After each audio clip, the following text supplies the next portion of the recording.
Hi there, welcome back. I hope you had an enjoyable break. For those of you just joining us, thank you for making time on your Saturday. We're looking forward to picking up right where this morning's dialogue left off. My name is Sarah Henzlik, and as a member of the Symposium Committee here at CMSMC, I'm delighted to introduce today's second panel, Silenced, Absence, Presence, and Visibility in the Historical Record. First, we will be hearing from Isabelle Bucklow, who will share with us her perspective on the role of something not always considered part of traditional material culture, dance. Isabelle is earning her MA in Anthropology, Material and Visual Culture from University College London, where she also earned her BA in the History of Art. Next, Marina Avia Estrada will discuss the idea of memory and some of the ways Mexican artists subvert structural processes that commodify Mexican women's bodies. Currently, Marina is earning her MA in Modern Art, Critical and Curatorial Studies from Columbia University in the city of New York. Previously, Marina earned her MA in Contemporary Art and Visual Culture from Museo Reina Sofía, Universidad Complutense de Madrid, UCM, Universidad Autónoma de Madrid, UAM, and her BA in History from la Universidad Autónoma de Madrid, UAM. Moving across the pond, Christina Staton will complicate the history of Florence's Palazzo Strozzi and share why architecture matters in the context of material culture. Christine is earning her MA in Italian Renaissance art history from Syracuse University's College of Art and Sciences, Florence program. She also earned her BA in art history and Italian studies from Rutgers University, where she also earned her certificate in cultural heritage and preservation studies. We will also hear from Logan Ward, who shares his perspective on the connections between museums and Edward Said's Orientalism. Logan is earning his MA in interdisciplinary East Asian studies with a concentration on Korea from The Ohio State University, where he also earned his BA in arts management with a minor in Korean. Finally, Kathlyn Guttman shares a case study on why archaeology in present-day Michigan's Fort Michilimackinac. Katie earned her BA in historical archaeology from Cornell University and her BA in anthropology from New York University. Before concluding today's proceedings, our second group of panelists will come together to respond from questions from you, the audience. With that, let's begin by welcoming Isabelle Bucklow and her talk, Possessing Dance, Possessed by Dance. Hi, everyone. Thank you very much for having me. And I'm really looking forward to this afternoon's talks. Right then.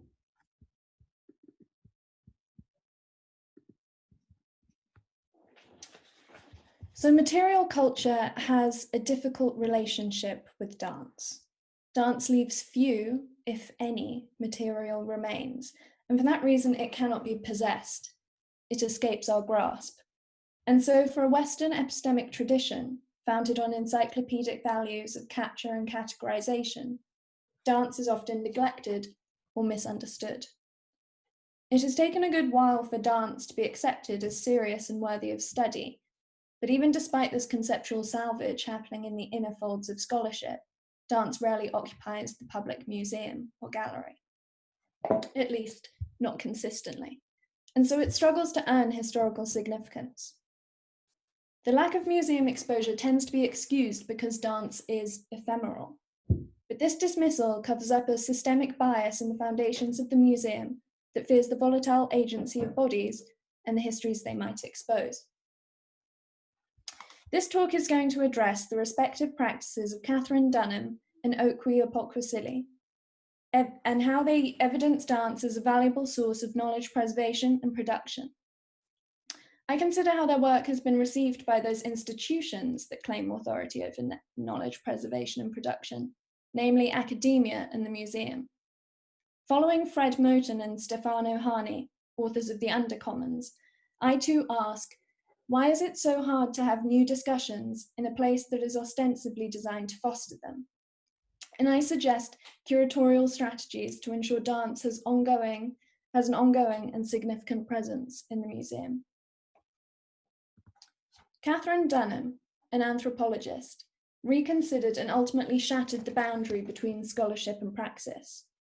In 1935, during her master's studies at the University of Chicago, she was granted a travel fellowship to further her study of ritual dance. She visited Jamaica, Trinidad, Martinique, and most notably Haiti. For her research in Haiti, she underwent initiation in the religion of Voodoo in order to gain a kinesthetic understanding of possession. Her body was her main research tool. Trained in ballet and modern dance, she had maintained her dance practice alongside her academic practice. Upon returning to America, those practices were indistinguishable. Ethnographic data from Haiti was combined with Eurocentric dance forms to create an entirely new choreographic style and research proposal, demonstrating what Homi Bhabha terms hybridity, that is, culture as a site of continual recreation and exchange, retention and transformation. Dunham refuted the essentialist notion of Black primitivity, or what Edouard Glissant terms root identity, which is constructed by filiation, insisting on fixing the object of scrutiny in static time, and thereby removing the tangled nature of lived experience. Instead, her work promotes a Black diasporic identity, what Glissant terms relation identity, where one gives on and with rather than grasps. Dunham performs culture, identity, and knowledge as generative, interpersonal, and transhistorical. Like Dunham, contemporary dancer Opokwasili conducts embodied research. Using gestural storytelling as a conduit for memories of marginalized people, she brings visibility to identities and experiences, contemporary and historic, forgotten by mainstream culture. One moment that she frequently returns to is an act of embodied protest called Sitting on a Man, where Igbo women during the 1929 Women's War dramatized grievances against British colonial powers and Indigenous male representatives. It's a durational performance of public shaming. Opokwasili's role is like that of an anthropologist, gleaning movement forms and testimonies to build a narrative or proposition. She says, "I don't want to make documentary work, but I don't want these women to disappear either. My piece is about visibility, or collecting." The collected research is pieced together like a patchwork, so that the performance resists conclusive explanations that designate its aboutness. Rather, the work feels like an accumulation of affects and experiences that are passed on and continue to structure our individual and collective life. Her work, Poor People's TV Room, references the Women's War as well as the 2015 Bring Back Our Girls movements. The performers span at least 3 decades, and this generational spectrum reinforces the notion that memories and experiences repeat and renew themselves, and fundamentally they're carried by the body. Like Opokwasili, Dunham advocated that knowledge exists in and can be transmitted through the body. When asked how she would describe the significance of her work, she said, "It is not the investigation and recording of field work that is important, but rather some practical, tangible evidence of its use and translation." And so to pursue that practical, tangible evidence, it's been assumed that she had to leave academia, suggesting that the two cannot coexist. Many were unable to yoke their crude notions of primitive, female, and intellectual, and so she was left out of academic compendia. This is due to an epistemological corpus predominantly favoring the Cartesian dismissal of bodily intelligence, and thus, until recently, disinclined to acknowledge the existence of multiple and often conflicting knowledge economies. Dunham never spoke of abandoning academia for dance. She stressed her concern was to remain an intelligent investigator. Dunham's work performs fugitive ingenuity. To use Moten's idea of refusing what is refused them, Dunham sidestepped those standards imposed from elsewhere that denied her entry, and instead forged a space of possibility in the public arena. She performed and toured in concert halls, vaudeville theatres, Broadway, and even directed films for screen. She also established the Kathlyn Dunham Dance Company to ensure pedagogic transmission and legacy.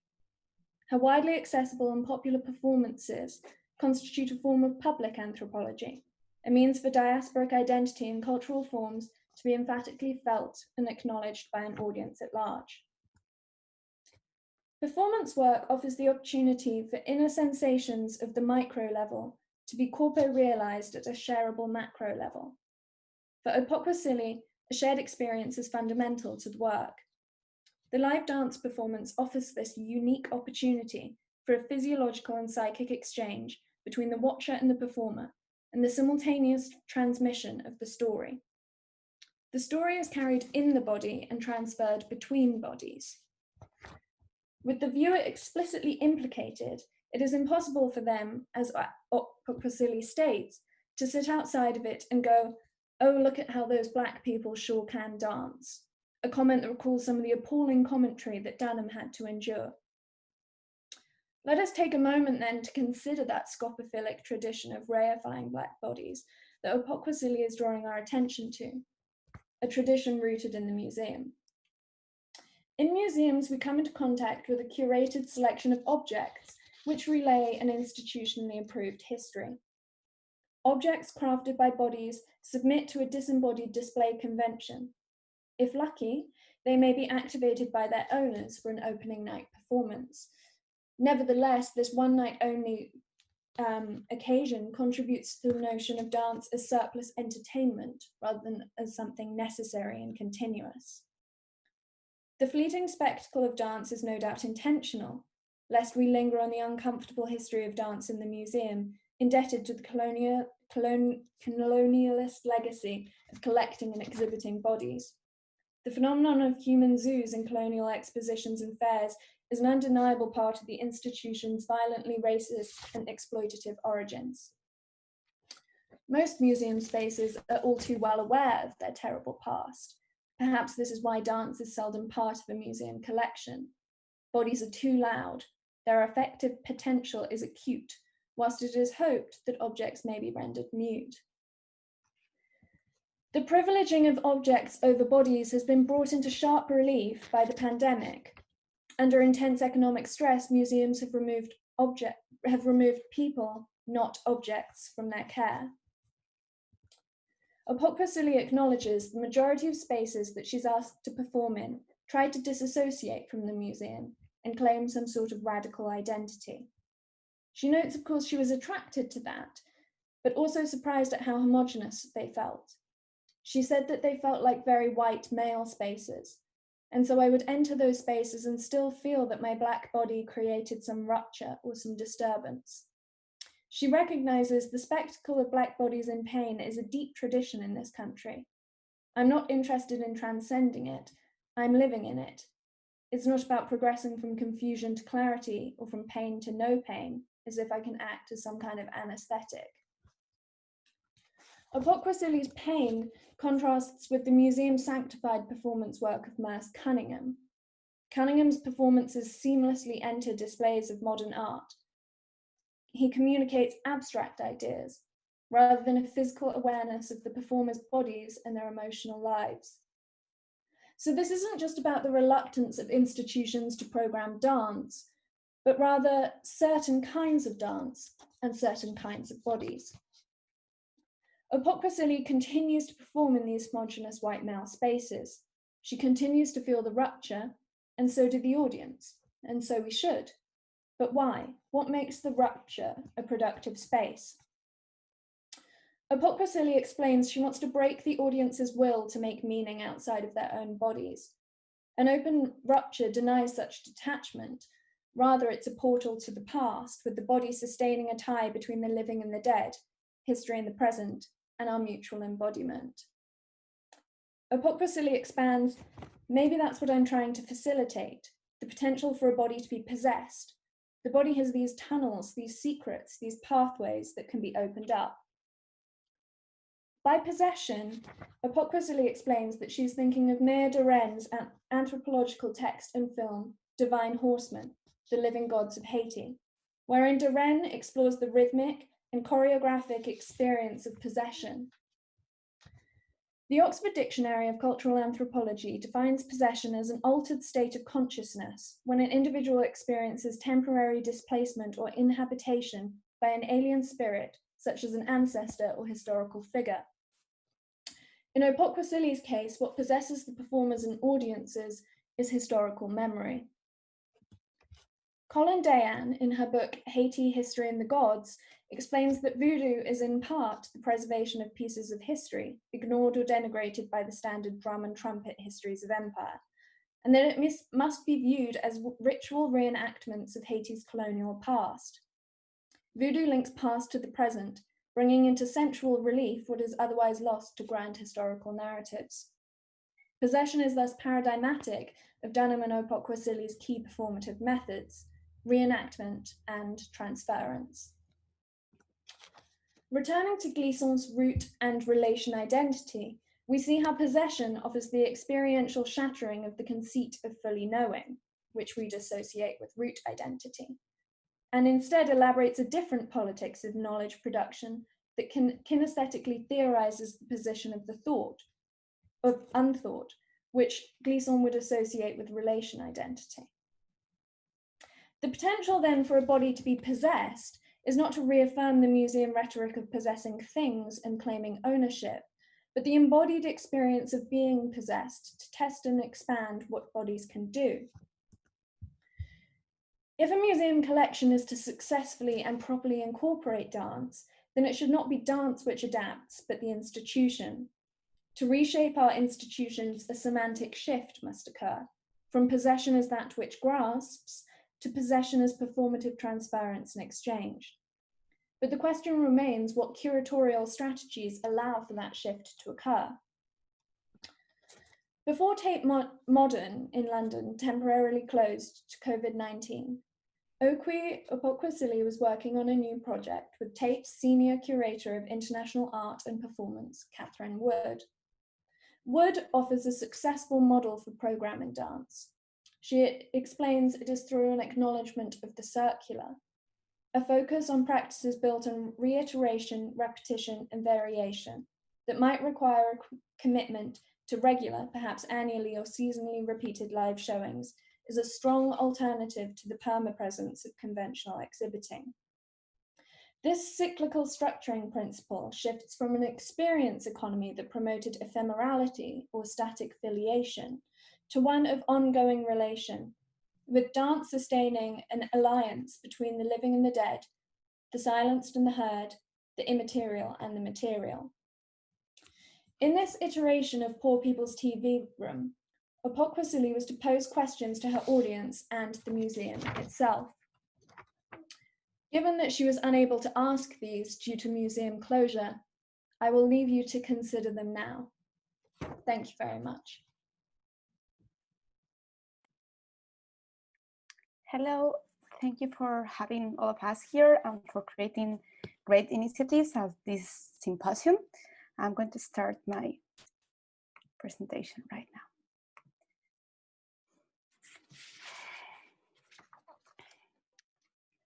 The border city of northern Mexico, Ciudad Juárez, is a place deeply marked by absences. The absence of the killed and the disappeared ones, but also the absence of official data and records of feminicides. From 1993, year in which these killings started to be addressed publicly, until nowadays, there are few reliable statistics about the number of feminicides committed through the country. To these absences, we can add the lack of justice. The Mexican government has been giving systematic impunity to those responsible for these crimes.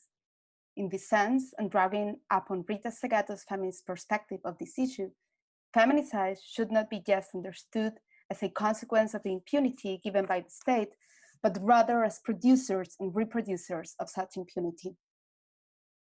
Feminicide is used thereby as a tool for a patriarchal culture that punishes empowered women and does that not allow them to feel safe, neither in private spaces nor in public ones. By being absent, by giving up counting, and by answering to the killings and threats with impunity for the criminals, Mexican institutions continue the loop of violence. Their disregard configures a sort of institutionalization of feminicides that legitimizes systemic violence against women and sends the message that their lives do not matter. In addition to the loss of a loved one to pursue their search without public endorsement and resources, families of the victims usually have to face how the victims are commonly portrayed as having dubious reputations because they have transgressed public spaces.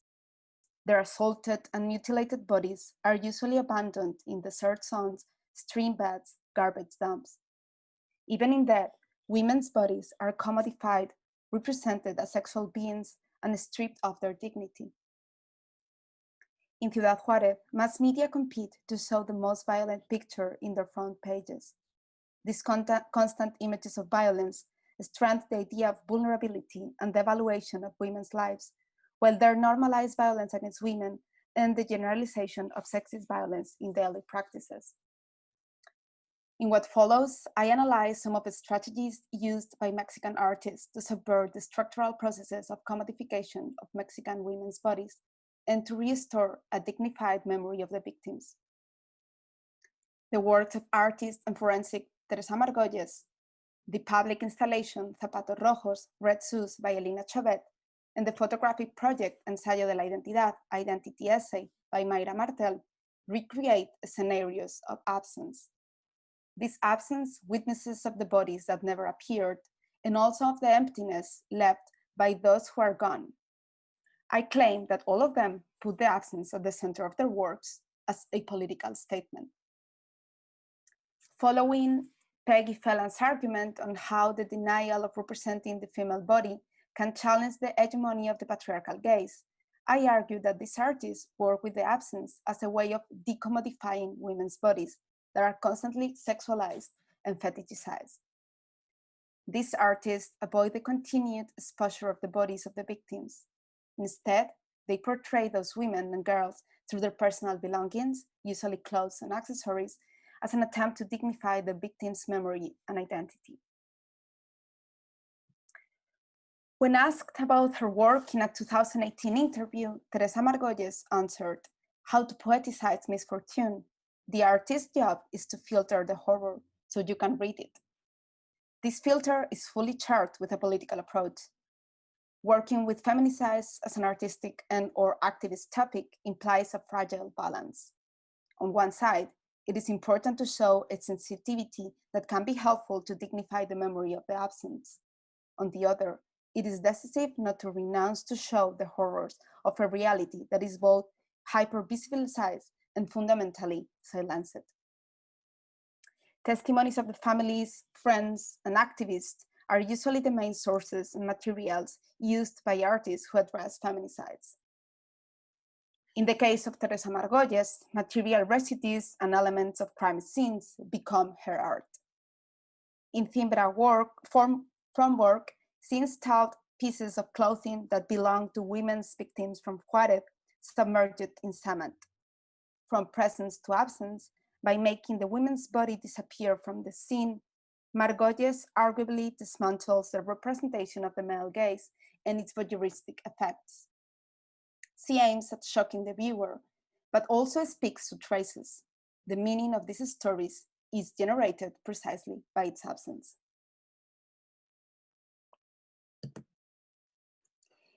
The elements found on the crime scene or taken from the victim's belongings yield information, a story about the body's death. The identity of the victim is somehow present in Margolles' work, even though she keeps it in secret. Margolles tells a particular story through individual elements and physical remains of the victims that attested that the crime happened, but she also uses these individual stories to weave a collective tragedy, a common thread. As Juan Carlos Reynas states, quote, "The collection of residues that she takes from the crime scenes are part of an archaeology that could give meaning to a collective mourning," end quote. Margolles' testimonial art can be linked with arpilleristas, burlap workers, groups of women who use burlap textiles to circumvent censorship and to denounce the violation of human rights during Chilean military dictatorship. Some of them were relatives of the disappeared ones, who started to stick together as a process of shared grief, but also with the aim of achieving political ends. Scholar Julia Bryan Wilson explains how some of the arpilleristas, quote, "cut up the worn garments of missing children and husbands to embed into the arpilleras their smells and their tactile associations of the bodies that they clothe," end quote. These practices are similar to Margolles' way of proceeding within her works and installations. On one side, she employs what Brian Wilson has defined as the grammar of the naive, beautiful clothes and colorful embroideries. On the other side, she has the most cruel and horrible stories that are represented by the use of blood and the victim's roads. The use of this double language, which combines the beauty with actual proofs of the horror, is perhaps the materialization of the filter that Margolles refers to. Indeed, textiles have been one of the most accessible mediums for women to express themselves and in many cases to demand justice. Since the 80s, the economic engine of Ciudad Juárez has been the maquila industry, factories usually run by US companies and located in Mexico to take advantage of lax regulation and cheap labor. Maquila workers are subject to exploitative working conditions. Half of the workforce in the maquilas are women, who in addition to the inhuman working conditions have to face numerous risks in commuting to their jobs, a situation that makes them highly vulnerable to violence. In fact, a high percentage of the victims of feminicide in Ciudad Juárez are maquiladoras. Women from these communities are starting to challenge this disheartening situation. This is the case of Mustang Jane, an artist that has developed a garment design program which involves a message of social justice regarding the feminicides in Ciudad Juárez. Mothers of the victims and the Raramuri indigenous community participate in this project, as well as groups of maquiladoras who use this space as an opportunity to demand improved working conditions. Their designs introduce iconographies that have become symbols against feminicides, not just in Mexico, but all over Latin America. Among others, we can see the Ni Una Menos, Not One Woman Less, feminist battle cry, stitched in vintage clothing, and the print crosses, an icon originally from Ciudad Juárez, used to make feminicides visible. Through the making and wearing of these garments, these women send a message of empowerment and struggle. Zapatos Rojos has become another example of a powerful feminist iconography that nowadays is understood as a political statement all over the continent. In August 22, 2009, Chauvet displayed in Ciudad Juárez the installation Zapatos Rojos for the first time. She collected 33 pairs of shoes donated by women from the city, painted them in red, and displayed them in Avenida Benito Juárez, the street that connects the center of the Mexican metropolis with El Paso, the first city on the US side of the border. She recreated a march of absent women represented by empty shoes. Chauvet herself moved the shoes all the way until the Rio Bravo, the river that separates both countries. Chauvet, whose sister was a victim of feminicide, conceived of this project as a way to draw global attention to the massive disappearance of women in the city. By leaving the shoes uninhabited, Chauvet makes the invisible visible. She transforms the absence into presence. Shoes are designed as a garment to be worn. Without a person to wear them, shoes are no longer necessary. This is why shoes represent so powerfully the absence. Moreover, in a beautiful and subtle gesture, Chauvet gets all the disappeared women back on their feet, insufflating dignity and life to them, and fighting back the morbid and widely spread images of assaulted women dumped in wastelands. With the aim of changing these macabre mass media images so as to offer not images of terror, but images of strength in the face of terror, as Lucy Lippard wrote in Rape, Show and Tell, Chauvet uses the vertical as a metaphor of life, in contrast to the horizontal, the ground related to death. It is a tribute to those women who are no longer with us. I put them back on their feet, Chauvet affirms. In fact, it is not a coincidence that Chauvet works with shoes and stages her compositions in the public sphere. Shoes are socially charged with diverse meanings. They are the garment we dress when we are in public spaces.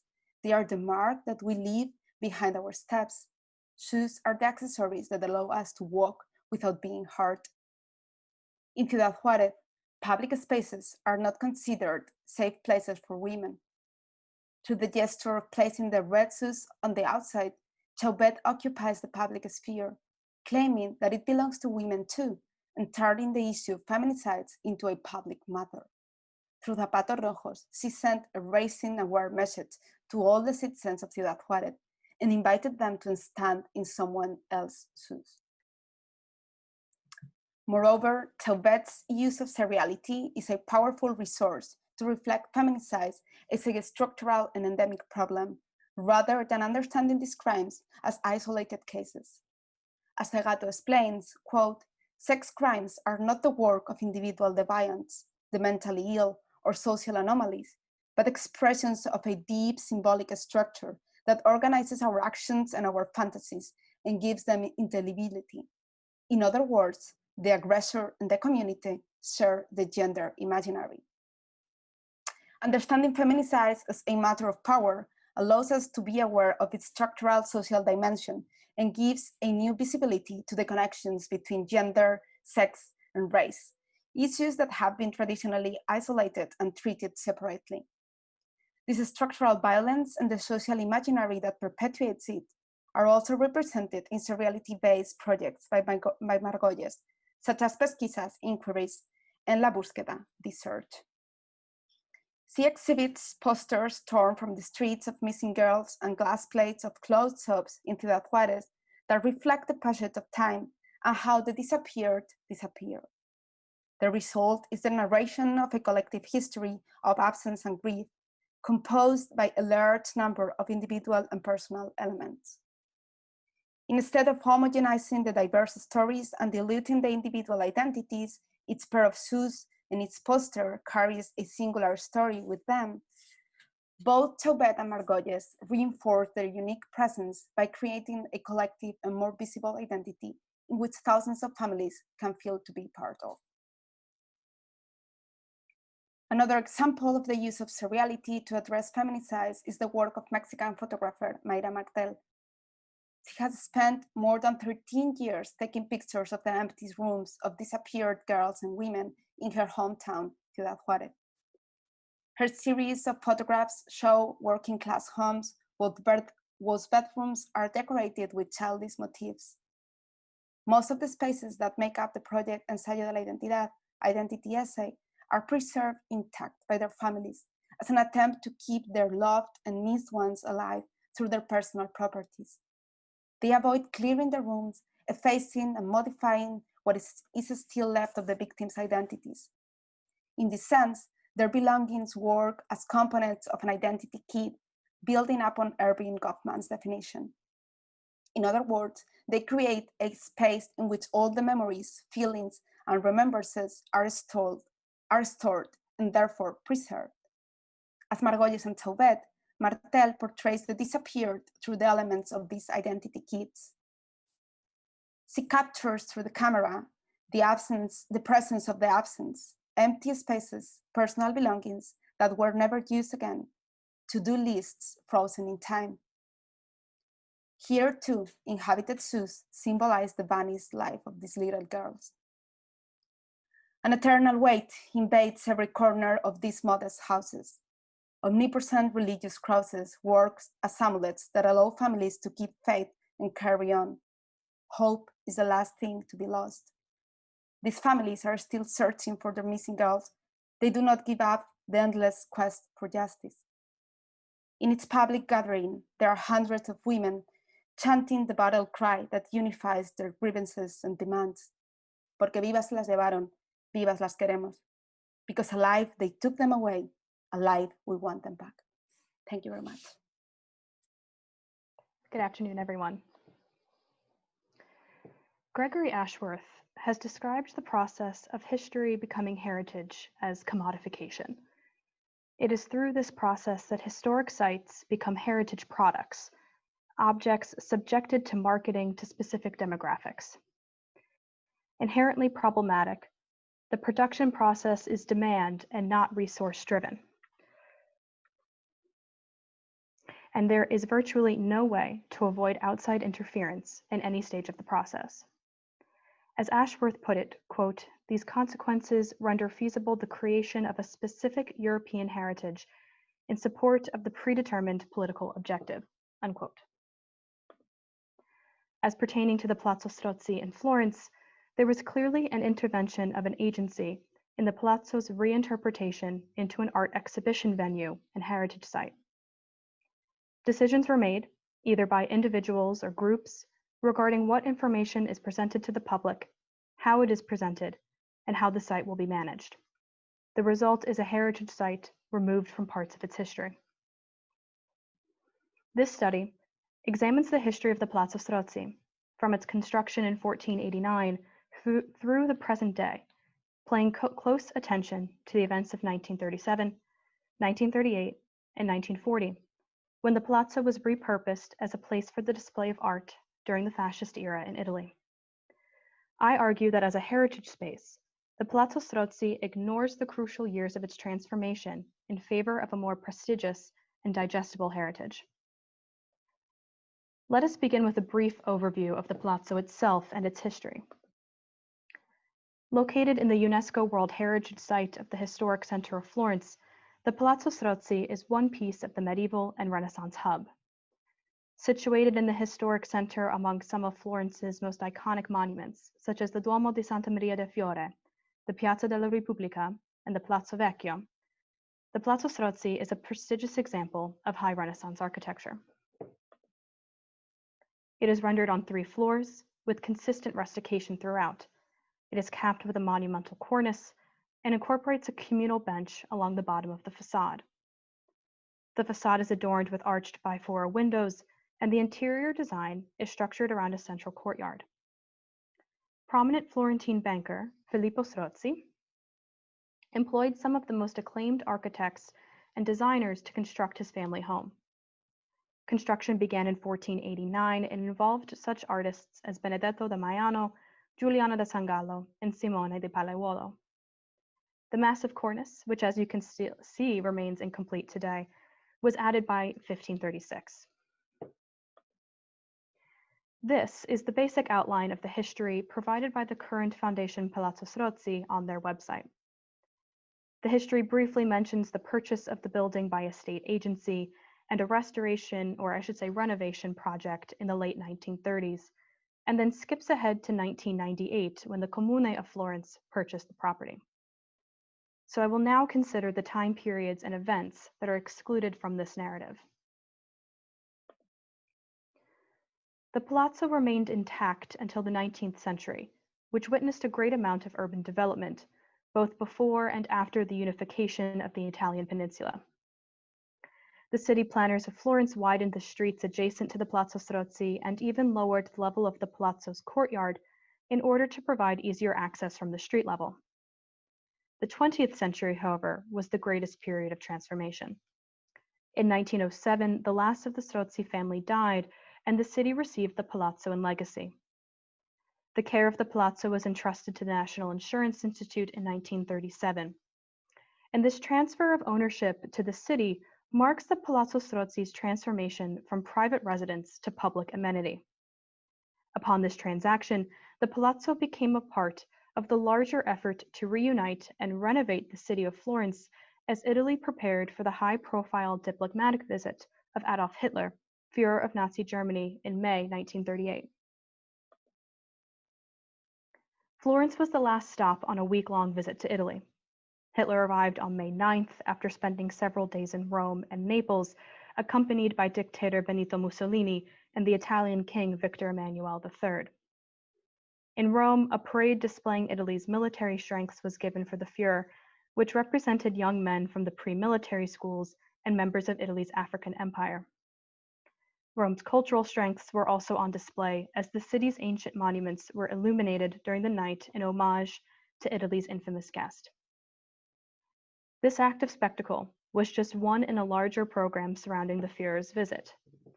As Paul Baxa has argued, quote, the spectacle of the Hitler visit signaled a pro-Nazi shift within the fascist regime, end quote.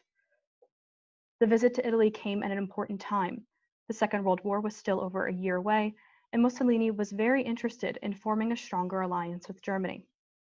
This is evinced by the remarkable efforts made in preparation for the visit.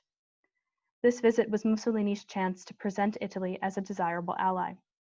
The use of spectacle in the fascist regime is well known in terms of propaganda, but in this case was heavily administered to driving fascist foreign policy, as it spoke as much to the rest of the world as to Italy about the intentions of the Axis to remake the world in its own image.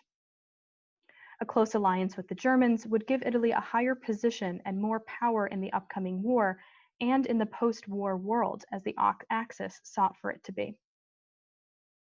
When this trip is examined closely from a cultural perspective, Hitler was taken on a tour of Italy's history and heritage.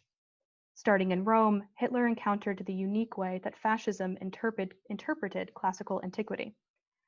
A view of the imperial history of Italy, politicized and idealized, known as the myth of Romanità, was the lens through which Hitler saw Rome. Romanità is a product of both Mussolini's personal interpretation of classical antiquity and the public and political use of this part of Italy's history. The result was an oversimplified and watered-down glorification of the ancient past as a means to associate the current fascist regime with the great civilizations of the past. By the late 1930s, Romanità was an integral part of the political program. The tour of Italy's history and heritage continued in Florence, where the Renaissance and medieval periods were put on display. In Rome, Hitler witnessed elaborate military displays, but in Florence, an exhibition of Renaissance cultural achievements was prepared. City officials prepared for the visit by restoring Florence's architecture to appear more like it would have in the Renaissance, and by removing anything that was considered less aesthetically pleasing. The streets and facades were decorated with flags celebrating Italo-German unity and to decorate the carefully constructed stage. The political value of the Renaissance heritage of Florence was paramount to the staging and planning of the visit. Hitler was taken on a tour of the most prominent and prestigious medieval and Renaissance monuments and tourist attractions that the city had to offer. The stops included the Florence Cathedral, the Palazzo Vecchio, the Palazzo Pitti and Boboli Gardens, the Galleria degli Uffizi, and the Piazzale Michelangelo. These sites are destinations for any tourist and would have been on the tour route of any other diplomatic visitor to Florence. To Hitler, however, they were particularly meaningful. He had a great interest in art, which presented Mussolini with a unique opportunity in this visit. Mussolini himself had little to no interest in art, but he understood that capitalizing on Italy's cultural heritage was strategic to maintaining the image of the country as a powerful nation, and in the eyes of the German leader, a desirable ally. What Italy lacked in military power and resources, it made up for in cultural achievements. Mussolini and his advisors realized the way to establish their cultural superiority, Italy's strongest and most prominent weapon in the approaching conflict. Among those assets was the Palazzo Strozzi. The palazzo was included in the tour route as part of the greater urban fabric of the city. Here, the Palazzo Strozzi began its second transformation into a shell for the display of Florentine heritage. The facade of the palazzo was decorated with banners that celebrated the era of the Florentine Republic, and a plaster cast of Verrocchio's monument to the Condottiero Colleoni was placed in the piazza in front of the palace. As the Second World War was in its early years, the Palazzo Strozzi's first art exhibition opened to the public in April of 1940, the Cinquecento in Tuscany. It was dedicated to artworks made in Tuscany during the High Renaissance period, which is the 16th century, or Cinquecento, as we say in Italian. Works on display were made by some of the most famous artists and most recognizable names of the Renaissance, such as Michelangelo, Raphael, and Il Pontormo. Because the Foundation Palazzo Strozzi did not have its own collection, and it still does not today, all the artworks in the exhibition were borrowed from other collections, both private and public. While artworks were gathered from all over Italy and the world, most of them were already in collections in Florence, predominantly at the Galleria degli Uffizi. The Cinquecento in Tuscany exhibition was an effort to make the Renaissance history of Florence a more relevant and accessible part of the lives of the Florentines, and added to the development of heritage value to the city and to the Palazzo Strozzi. This marks the first time that the Palazzo Strozzi was accessible to the general public and demonstrated the contemporary interest in and possession of the medieval and Renaissance past of the city. Artworks that were previously in exclusive private collections were on view in a public atmosphere for the first time in a location that was, until then, inaccessible. Containing the artworks on display to those of the High Renaissance of Tuscany maintained the subject of the exhibition as the heritage and history of Florence and Tuscany. This was the art of the Florentine people, the art of their own revered collections, such as those of the Uffizi and the Accademia by the most famous artists there. The fascist Italian government obviously had a clear understanding of how art and heritage could be used to its benefit. In art exhibitions, the institution has power over the information shared with visitors. Certain individuals with the right agency choose which artworks to display, in which context to display them, and which aspects of the art are to be discussed. Those in charge of curating the exhibition at the Palazzo Strozzi made choices that celebrated the Renaissance specifically and took ownership of that time in Florence's past by turning it into the collective imagery and heritage of the city and the region. As David Lowenthal taught us 25 years ago, all heritage is fabricated. Heritage, he writes, clarifies the past so as to infuse them with present purposes. History is objective in mission, while heritage is naturally subjective. The history of the Palazzo Strozzi, in the period of its repurposing into an art exhibition space, is inherently political, and clearly, the heritage space is uncomfortable with this political history. Thus, it omits uncomfortable history rather than incorporating it into the space. The foundation at the Palazzo Strozzi presents to the visiting public a sanitized version of its history and the role that it has played in the city of Florence's history. The institution appears immensely proud of the prestigious nature of the Palazzo's Renaissance history, as seen in the patrons and architects at the Palazzo, and put that information on the forefront of their website. This, however, is not the whole story. While that information is readily available, the foundation of the Palazzo Strozzi has decided to refuse it as part of the heritage of the site. This is a common consequence of historic sites becoming cultural heritage spaces. The politically loaded, uncomfortable history of a site is omitted from the story, thus leaving the visitors with an image of the site that is incomplete. Founded in the Renaissance as a private home and transformed into a heritage space under a fascist regime, the Palazzo Strozzi has been used as a shell in which heritage is fabricated and displayed. As this pair of images indicates, one taken at the time of Hitler's visit and the other by myself in 2017, heritage is curated. A decision is made on what to display and what to discuss, leaving the rest of the story untold. Thank you so much. Hello, everyone. Thank you for being here today and supporting this awesome group of young scholars. My name is Logan Ward, and I'm a student at The Ohio State University, and I'm getting an MA in East Asian Studies. Let me share my screen here. Yes. Awesome. So I'm going to be kind of continuing our conversation from this morning about Orientalism. So this research stemmed out of my first trip to the Cleveland Museum of Art in February of 2018. This was the first time that I had seen so-called Korean art displayed in a museum outside of Korea. So naturally, I developed a lot of questions. The objects were separated by chronology and medium, with Buddhist bronzes, Goryeo Celadon, and Joseon arts and contemporary art separated into their own cases.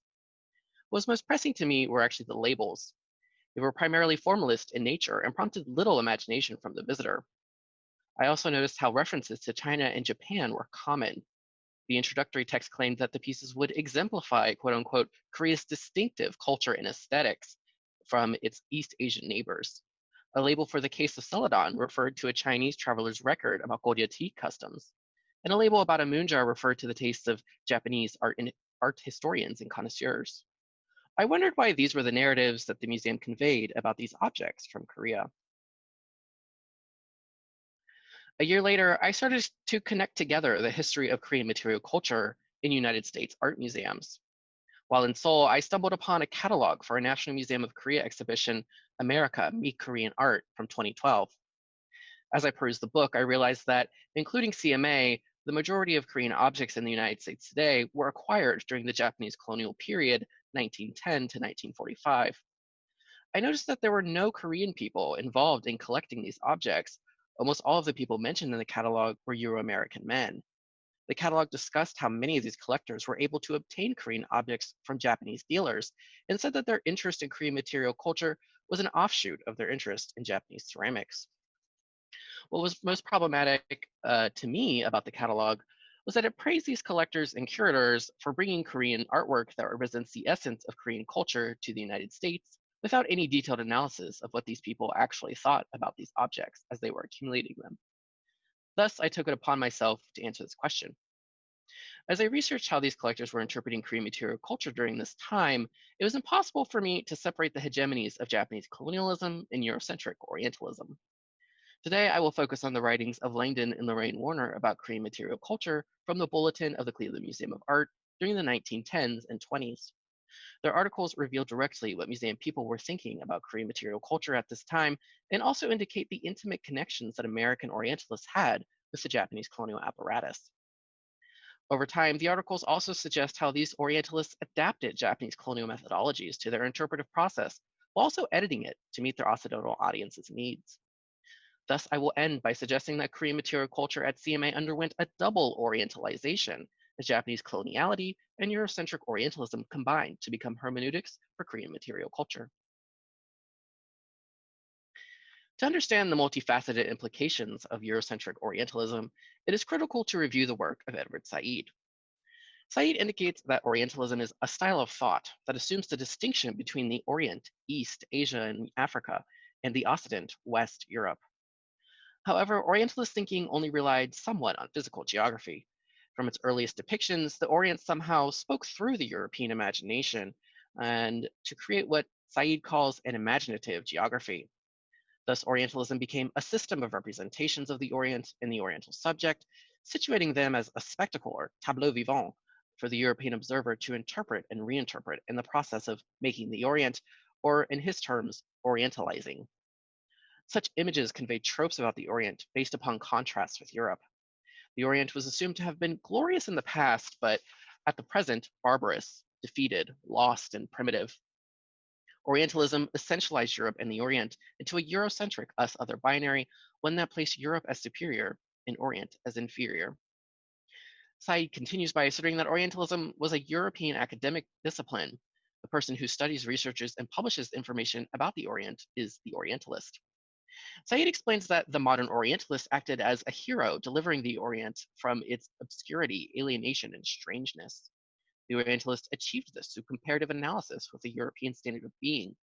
Said argues that each Orientalist would recreate and edit their own Orient to serve a European sensibility.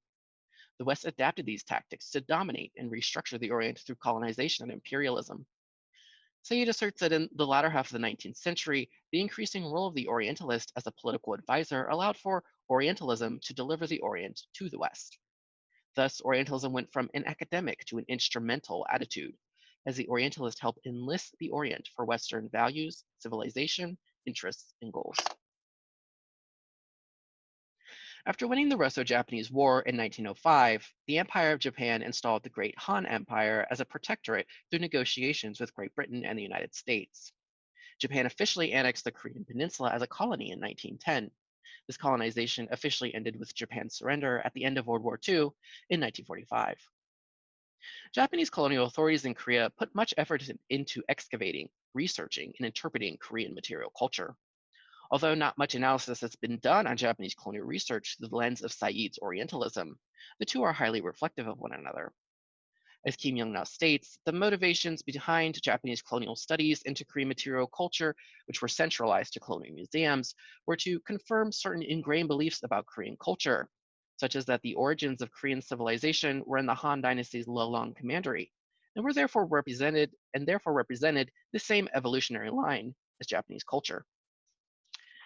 These studies primarily compared Korean material culture to Japanese material culture and Chinese material culture to argue that Korea had been so dependent on Chinese culture that, especially during the Joseon period, Korean culture had stagnated. These motives were symptomatic of the broader Japanese colonial narrative about Korean history. As Henry M. summarizes, Japanese colonialist historiography of Korea proposed four main theories to understand the progression of Korean civilization. First, Korea's historical development was primarily determined by external forces. specifically China and Japan. Second, although Korean civilization had flourished in a distant past, Joseon had stagnated and did not even develop into a fully feudal society. Third, factionalism was an inherent aspect of Korean political culture. And fourth, Japanese colonization of Korea was valid because it restored ancient genetic ties between Japanese and Korean people. In an Orientalist fashion, Japanese colonial research method was primarily comparison. The work of famed material culture researchers like Sekino Tadashi in the 1900s compared Korean architecture and homes to their Japanese counterparts to claim that Korean people lived in dirty pigsties and were therefore primitive. Later intellectuals of the 1910s and 20s, like Yanagi Mutayoshi, argued that the emphasis on line and lack of color in Korean material culture indicated that Korean people were sorrowful and lonely. He juxtaposed this by claiming that the flamboyancy of color in Japanese material culture indicated the optimistic and playful nature of Japanese society. As Kim Brandt indicates, these researchers agreed with the Occident-Orient binary and explicitly aimed to situate Korean material culture as a subsection of the Oriental art category, but remained ambiguous about Japan's own position within that hierarchy. The issue for this study is to determine whether or not Japanese colonial research and the Orientalized representations of Korea that developed from it influenced museum professionals at the Cleveland Museum of Art and their interpretations of Korea and its material culture. There are 3 articles and a field report from the Bulletin of the Cleveland Museum of Art that indicate strongly what people thought. I have analyzed and divided up the overarching attributes of these articles that indicate Japanese colonial influence. The 4 selections were written by the couple Langdon and Lorraine Warner. Langdon is a ubiquitous character in the history of Asian art collections in United States art museums. He is best known for founding the discipline of Oriental art at Harvard in the 1910s after studying in Japan in the 1900s. Throughout his life, he served in many capacities in museums and universities. Langdon went on an expedition to East Asia for the Cleveland Museum of Art, funded by industrialist Ooster Warner between 1916 and 1917. Lorraine co-authored several books with Langdon, such as Japanese Sculpture of the Suiko Period, published in 1923. 2 of the articles in the field report are written by Langdon in 1917 and 1920. The 1917 article focuses on spoons. The 1917 field report concerns his expedition, and the 1920 article focuses on a Chosun Buddhist sculpture. Lorraine's article is from 1919 and concerns Goryeo Celadon. The first attribute of these articles are praise for and references to Japanese colonial research on Korean material culture. These statements clearly link the Warners to the Japanese colonial apparatus. In Langdon Warner's field report, he expresses his gratitude to Japanese colonial officials and librarians for providing him with research materials. In his article about Korean bronze spoons, he laments that Japanese research has not yet been able to date the spoons, but expresses his hope that the Japanese Archaeological Survey will soon prevail. In the same article, he expresses his relief that Japanese colonial authorities have stopped grave robbing in Korea, a practice that he says has been mostly beneficial to Japanese dealers in foreign museums, but perpetrated by native agents. In Langdon Warner's article on the bronze Buddhist sculpture, he begins by praising the publications of the Japanese government and the colonial museums in Korea.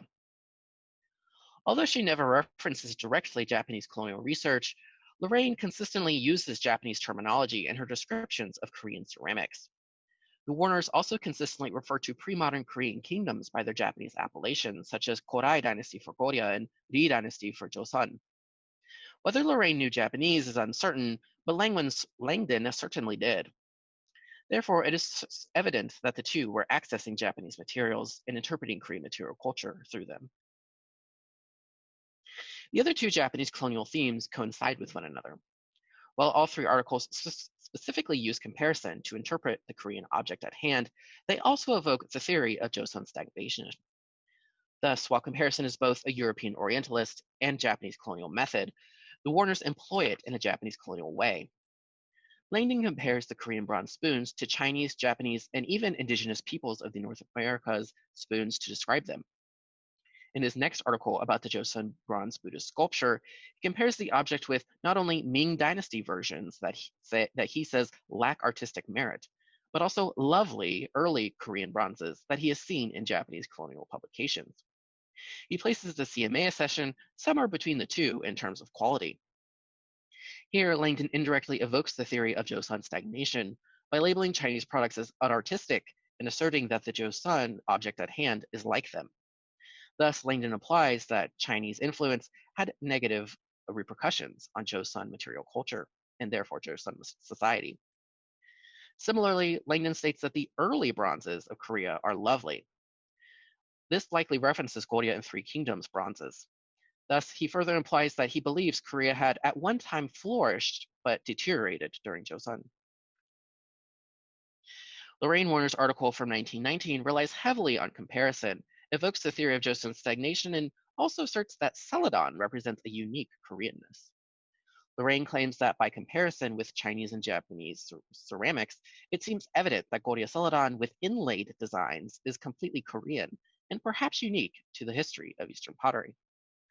But her final statement is that this tradition eventually degenerated toward the end of the Kurai dynasty to be replaced by a coarse and ugly whiteware of the Ri dynasty. The Warners consistently use us, our, and we in their articles. In Langdon's article on spoons, he exclaims, "Fortunately for all of us, the Japanese colonial government stopped grave robbing, and maybe they will be able to give us more information." In his article on the Buddhist sculpture, he states that Ming sculpture as we know it is a decadence, that our Chinese and Korean examples of Buddhist iconography are weak, and that we are adding daily to our knowledge of East Asian history. Finally, in Lorraine's article on Goryeo celadon, she says we owe it to Korean burial customs for preserving ceramics, and that our museums have trouble distinguishing between Chinese and Korean porcelains. Through these evocations of we, the Warners demarcate themselves from the Orient and position themselves as harbingers of Japanese colonial knowledge to the Occident. Thus, the Warners were not only individually appreciative to the Japanese colonial apparatus, they felt that the Japanese colonial endeavor was beneficial to the Occident. To conclude, I propose that representations of Korea at CMA were double Orientalized. The Warners sourced information about Korean material culture from Japanese colonial research. They adapted it and relayed it to serve their Occidental audience. In a Japanese colonial fashion, the Warners represented that Korean material culture demonstrated that Korea flourished in ancient times, but stagnated during Joseon. To evidence this, the Warners compared Korean objects, especially to their Chinese counterparts.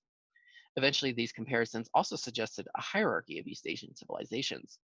Goryeo was the best, China was the worst, and Joseon was kind of close to China. They considered Japanese colonial information additive to the enlightened status of Occidental civilization. The Warners delivered and already delivered Korea to the Occident.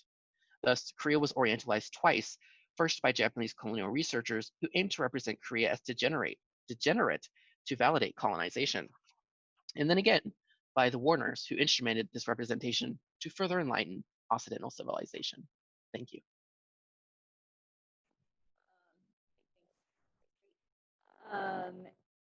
So usually I wanted to start my presentation with a land acknowledgement, which would usually be acknowledging the land that we are currently on, but because we're virtual, I wanted to start with a land acknowledgement of the site that I'm going to be talking about.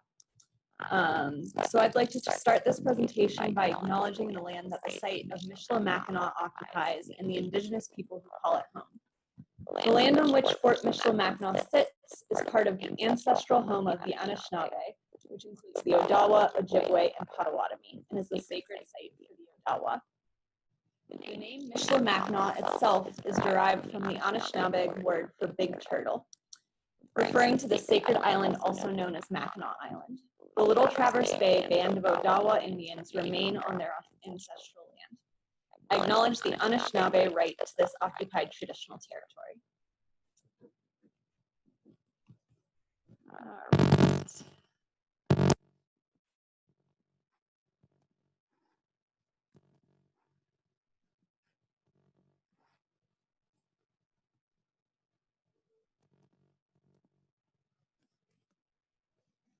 I volunteered or been employed as an archaeologist at Colonial Michilimackinac, a museum and historical site in northern Michigan, for the past 5 summers.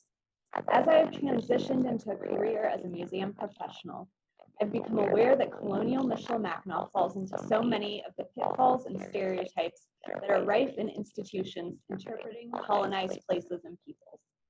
Although I should acknowledge that individuals at colonial Michilimackinac are constantly striving to improve interpretation, it is nevertheless necessary to constantly reevaluate the entrenched assumptions in both the academic and public presentation of the site's history and archaeology.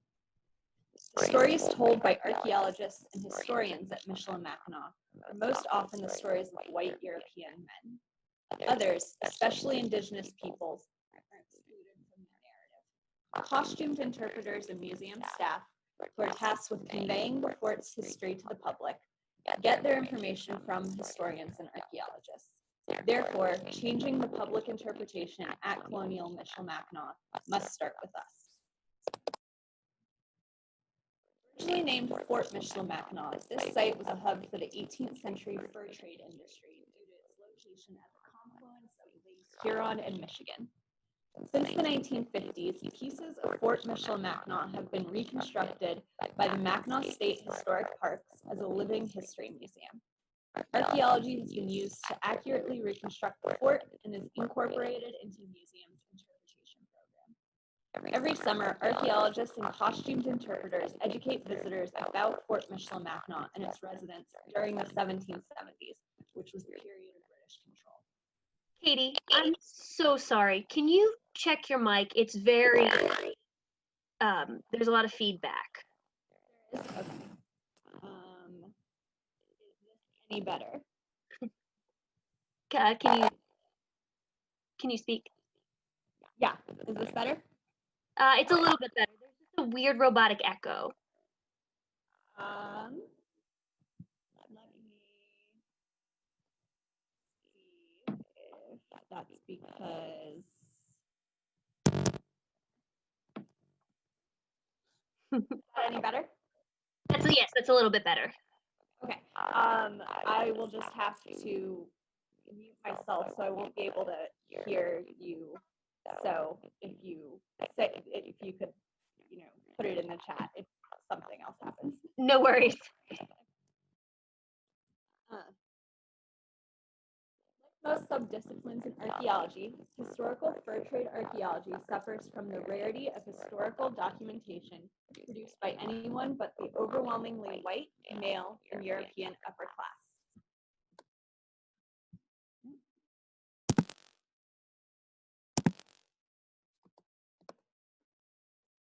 Silliman has previously addressed the erasure of indigenous peoples in historical archaeology using Haitian anthropologist Michel Rolfe-Trouillot's concept of silencing. Through this theory, Trouillot seeks to illuminate the multi-layered ways in which history is created or denied. Therefore, it can be a useful tool when investigating the archaeology and history of subaltern peoples. Trouillot states that silences can enter history at 4 crucial moments: the moment of fact creation, the event itself; the moment of fact assembly, the creation of archives or records; the moment of fact retrieval, the combination of records to create a narrative; and the moment of retrospective significance, the reification of narrative as history. In this theory, all histories are a particular bundle of silences rather than a linear creation and curation of unchanging facts, as pop history and textbooks would have one believe. Silences in Trouillot's sense were created in all 4 ways at Michilimackinac over the past 300 years. The first set of silences were those created by the fort's residents when they selected what persons, events, and thoughts they would record and which they would not. Silences were created in the archaeological record at this time as well, although the residents did not know it. Archaeological silences differ from historical silences, but they are also intentional. The archaeological record is a collection of personal selections of what should or should not be discarded, taken, or left behind. Luckily, the selections, or lack thereof, that result in the archaeological record often create a site full of those illicit, broken, or minor objects which people purposefully or inadvertently silence by discarding or hiding. Therefore, the archaeological record gives us the opportunity to study those things which were silenced within written sources. The creation of archives and records at Fort Michilimackinac introduced more silences. Sizable documentary archives are available for study. However, these archives, like any archives, are not all-encompassing. The librarians and historians who curated these archives were and are limited by time, space, and financial constraints. And like all curators, were subject to bias about what materials were significant enough to be saved. The excavation of the fort created the archaeological equivalent of a documentary archive, with ceramics, food remains, and other artifacts as the primary documents. Like historians, archaeologists are limited by time, space, and funding. Archaeologists must be selective about what is collected when excavating. Not even painstakingly fine screening techniques like those used at Michilimackinac can recover every artifact. Excavation also creates its own documentary sources in the form of the written records archaeologists use to record the features and stratigraphy destroyed by excavation.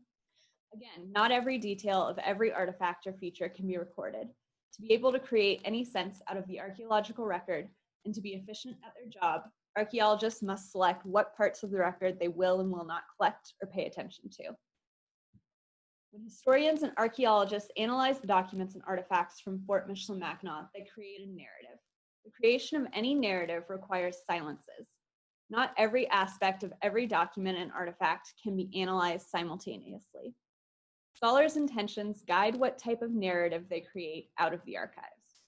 Scholars who intend to see the lives of Indigenous people at Fort Michilimackinac create narratives that include Indigenous people, while scholars who intend to see Europeans tend to silence Indigenous existence. The archaeological narrative suffers from the same problem. Archaeologists tend to relate their findings to the recorded residents of the fort, most of whom were white European or Euro-American men. Finally, silences are further created and reinforced in the interpretation of records, archives, and narratives as history. History at Michilimackinac is reified through publications, news, and media concerning the fort, and most importantly, by the written and living interpretations shown to museum visitors. Where silences exist that are detrimental to the holistic interpretation of the past, we as scholars must try to rectify the situation. At Fort Michilimackinac, the silences created within the fort's sources and archives have already been reified. We cannot go back and create more primary documents or re-excavate a site that has been destroyed. Therefore, archaeologists and historians must begin to rectify these silences at the narrative and history stages, analyzing and reanalyzing our sources and archives in ways that challenge their silences. The reasons to do this are twofold. First, the past is not singular and objective, but multiple. The facts which are used to create an objective history are simply one kind of bundle of silences. Secondly, the histories made up of these bundles of silences are not static objects, but dynamic concepts that inform and are informed by contemporary worldviews. The way people view the past influences how they interact with the future. Studies have shown that experiencing new historical narratives in a museum setting can positively affect visitors' attitudes towards other ethnicities and cultures. My master's thesis focused on quantitative and qualitative analyses of archaeological data that would create new facts. With this presentation and further work, I hope to explore ways in which we can create new histories at Michilimackinac. During the British occupation period, Fort Michilimackinac was a bustling microcosm of the social and cultural dynamics that played out across former New France. The interior of the fort was divided into streets and neighborhoods where people of similar classes lived close together. The recorded residents of the fort were usually European men, but many Indigenous and Métis, mixed French Canadian and Indigenous people, and many women lived in these neighborhoods and left their mark. The Anishinaabe, on whose land Michilimackinac is situated, would have made up the greatest part of the fort's Indigenous residents, but people from the Pawnee, Sioux, Haudenosaunee Confederacy, and many other tribes were known to live and trade at Michilimackinac. The focus site for my analysis in my thesis is House C, which was owned by two Jewish German merchants, Solomon and Levy, between 1765 and 1781. Previous archaeologists have only analyzed this house's assemblage with its two recorded residents in mind.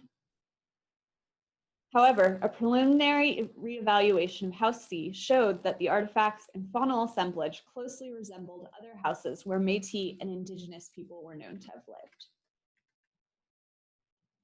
And so I wanted to go through a brief explanation of all 4 of my methodologies, but last night found that that would take far too long, so I'm just going to go through one of them briefly. So in my thesis, I used 4 different approaches to determining Indigenous presence or absence: analysis of personal adornment/use artifacts, the object biography of ceramics, comparison of kosher versus non-kosher remains, and seasonality.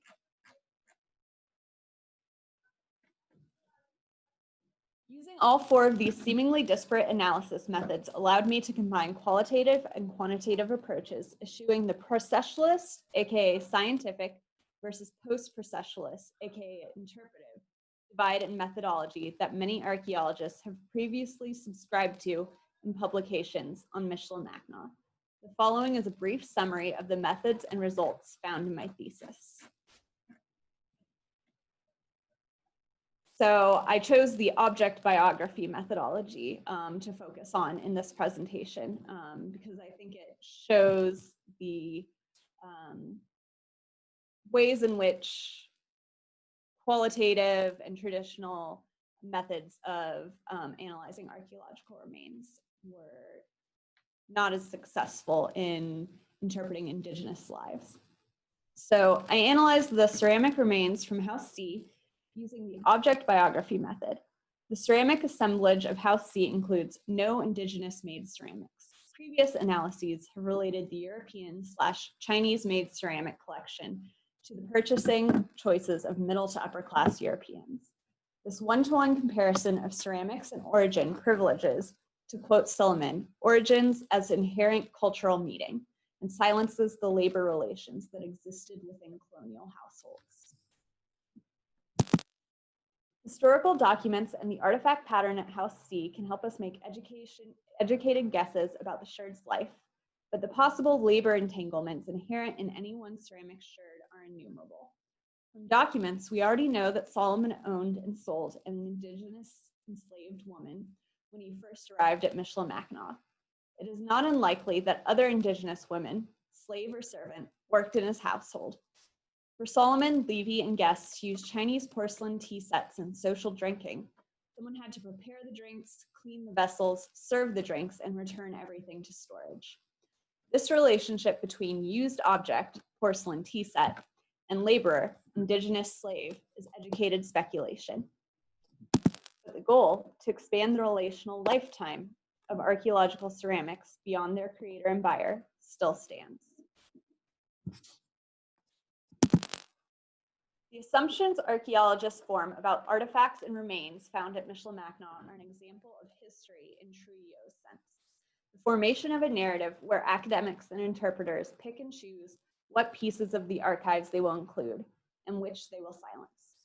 Although primary sources had been curated and archived, previous archaeologists created narratives that fit into the overarching history of Michilimackinac with which they were already comfortable. A history that diminished the presence of Indigenous people. My thesis was intended as a starting point for thinking about ways in which archaeologists and historians can rectify the silences of history.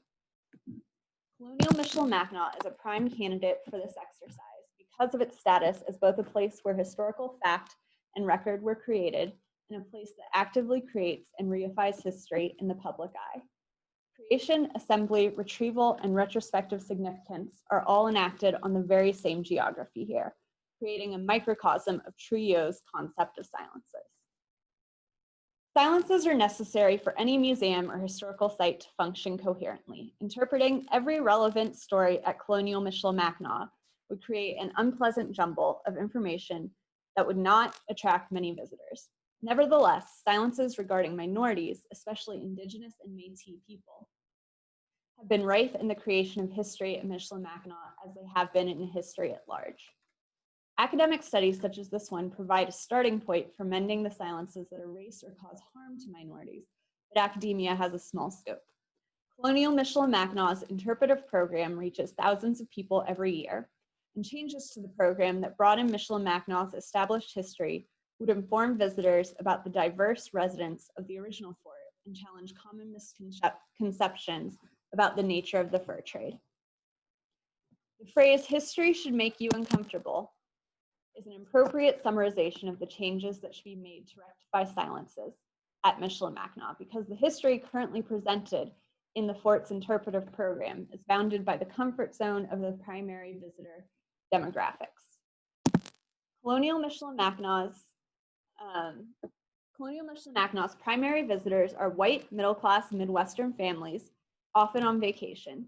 Much of the programming is similar to that at other historic sites across America: cooking demonstrations, military reenactments, and exhibits detailing the lives of European residents. Interpretation of Indigenous lives has increased over the past few years, but these changes, panels of text in a merchant's house, and a few minutes of footage of tribal members remain background noise to the interpretive highlights of the site. Rather than making changes to the core interpretive program, staff shimmied bits of Indigenous history into the spaces in between.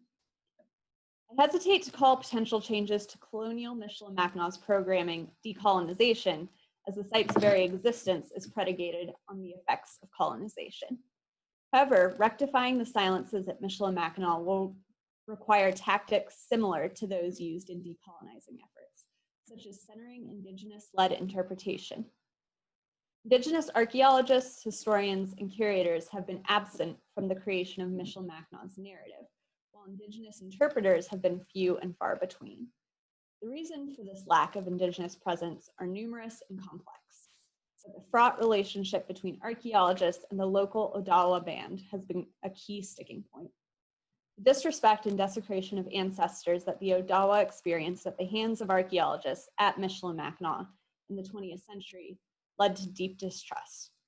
Healing this relationship and moving towards Indigenous-led interpretation will require a great deal of work on the part of archaeologists and other staff members. Creating new histories at Michilimackinac will not be an easy or comfortable process, but a necessary one. Thank you so much, Katie. We are going to now take this time to switch to our Q&A. So if all our panelists want to turn their cameras back on. While that's happening, building off of Katie's presentation, I'd also like to take a short land acknowledgement. Hi, everyone. I'm Mary-Kate Smolinski, and I'm the Administrative Chair for CMSMC. And I would just like to acknowledge that I am presenting from traditional Narragansett territory, which is an area today known as Aquinic Island in the state of Rhode Island. And so we are going to start our Q&A session now. We'll start off with the question we began panel 1 with as well, and then that gives some time for our audience members to ask questions. But our first question to all our panelists is, what does history should make you uncomfortable mean to you and your work?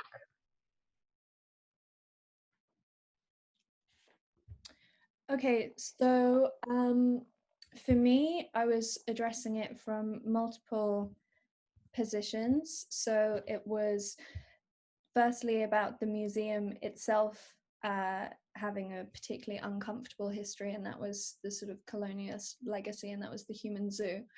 But also it was the fact that that then continues to make the bodies that perform in that space uncomfortable, and the experience that Opokwasili was explaining about not actually wanting to be an anesthetic to that. She wanted to expose that pain that was still felt.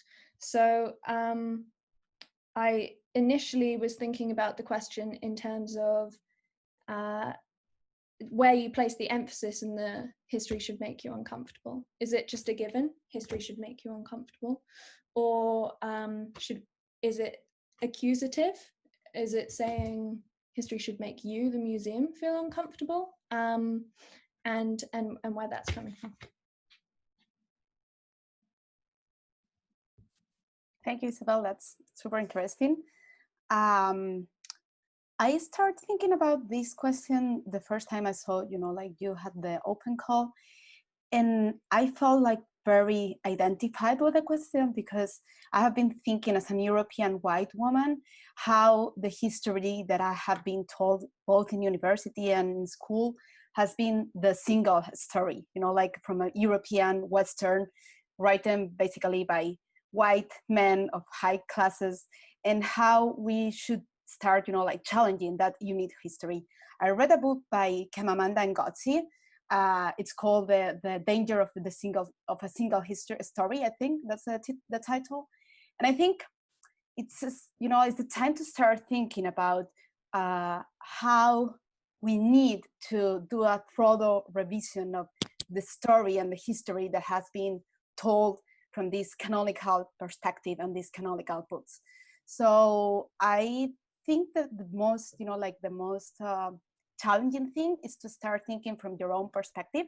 And I have been start thinking about how I have been educated and what books I have read, what sources I have consulted, and to start, broadening those sources and start being more critical with all, the information that we usually get. So yeah, so that were my, first thinking about how, feminist and decolonialist theories, for instance, are super necessary right now.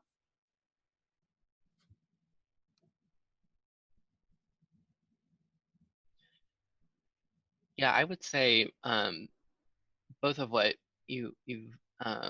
both of you have brought up really great things. I think my work too is, I think all of our work is extremely personal, and for me, I think my first experience with history discomforting me or uncomforting me was when I realized that the visions of, for example, Korea that I had been given, that had been portrayed to me, and throughout my life, were not exactly the experience that I was going to have when I actually started to dive into exactly what Korea was and like where Korea is and especially who Korean people are and people who identify as Korean. So I think that history should make you uncomfortable. It should challenge you. It should, it should make you ask questions. It shouldn't be something that if you're in museum studies or if you're museum education specifically, you might be familiar with like transmission as pedagogy, right? So like history shouldn't be something that's just being transmitted to you. Like you shouldn't just be receiving it. History, we should make it something that is, it's a conversation. It's something that we're very much creating together. And that means power is very much enveloped in it. And I think that's why making history uncomfortable is really important, because it makes us think about power. And so in my own work, that's what I really hope to do, and especially challenging really common narratives that I was definitely personally given, prior to starting to actually ask questions about it. So that would be what I would say history makes you uncomfortable means to me. I'd like to piggyback off of Isabelle here, and you made a really great point about where do we put the emphasis in this sentence, history should make you uncomfortable. For me, it landed on the should. It should do that, because coming from a 21st century Western perspective, there's so much that's happened that I conceive or perceive as negative and bad. And that's honestly, as an historian and an art historian, it's most of what's happened, right? But at the same time, and in speaking, from the perspective of the Palazzo Strozzi and choosing narratives, those uncomfortable moments made us who we are. It's all contributed to our story and our heritage and our history. So don't ignore it, embrace it, make it part of your history and the story that you tell, and say, we know this happened, we've learned from this, and this is how it's going to inform our present and our future decisions. The uncomfortable parts of history are as much a part of who we are as the comfortable ones. And I think it's important for, just as humans, that we understand these things.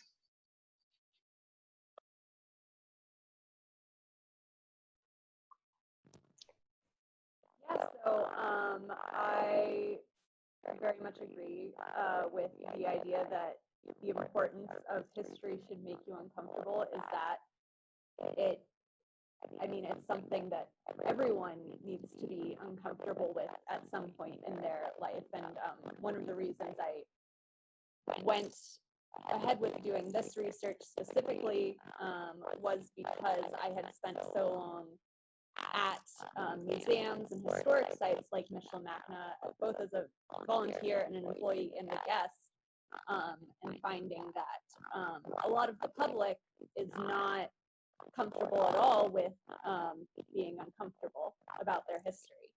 And that I'm hoping that discussion about that at Michilimackinac between volunteers and coworkers, and not just this one site, but many other sites at other museums I've worked at the museum I'm currently working at, etc., will hopefully lead to discussion among visitors, because like you said, Logan, a lot of visitors and the public receive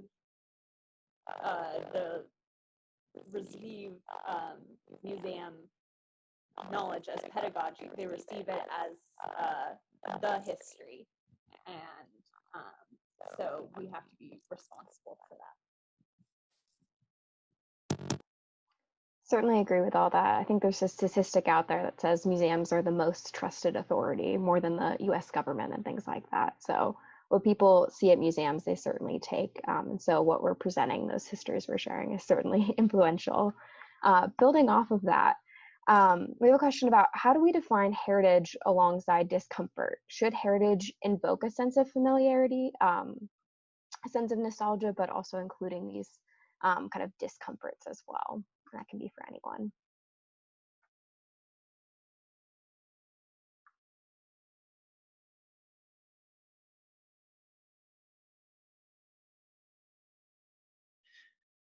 You know, I started thinking about that while I was listening to everyone else's presentations, and so there's a new book that has come out this year. It's called Queering the Museum, and it's by Sullivan and someone else. I feel bad I don't remember the other. And they have a whole chapter that's about the problematic nature of the way that museums position the idea of community, right? And so I think what's common in the literature is to assume that like communities have this sameness to them, and especially in the case of heritage, they have a similar heritage, right? And that's what connects them together. And it was really awesome to read that, how they're talking about how heritage is also something, I think, like what Christine was talking about hers, heritage is something that is created, right? It's something that is created especially for a present purpose. So I think what's so interesting is that heritage is actually inherently discomforting, in the sense that having to learn your own having to learn your quote unquote own heritage, having to learn quote unquote someone else's heritage, is something that can be very challenging to yourself. You're thinking about like, well, do I actually fit with that? I mean, prior to knowing this, I didn't know that, or I didn't identify with that. And now I'm being told, oh, I need to identify with that because that's what makes me, the same as everyone else. And so, I guess just in my personal experiences and also with my research, I think heritage itself is very uncomfortable. And I think that it's an aspect of heritage that people don't want to talk about a lot either, is how heritage is always being debated, is always in this kind of discomforting position of unknowability, but also being given at the same time as something absolute. Thank you for all of that, Logan. I agree, because the collective heritages are these moments and these aspects of history that some authority has chosen. And I think we kind of take it for granted. And then once we get into our positions where we're being asked these questions and asking these questions of ourselves and breaking these things down, it gets very uncomfortable, because you start bringing in these questions of who's made this decision and why do they have the authority. And then what really pushes the boundaries is when that heritage is attacked. So when you have these monuments or these practices, I think the crowning example is the North Star Bridge during the Slavic Wars, right? So you have these monuments or these pieces that you've imbued or imbibed, with meaning to your personal identity and to your cultural identity, and then it's destroyed. And the effect that has on communities and individuals is just absolutely inexplicable. So I think when you unpack the inherent value of heritage, it leaves you vulnerable to this discomfort.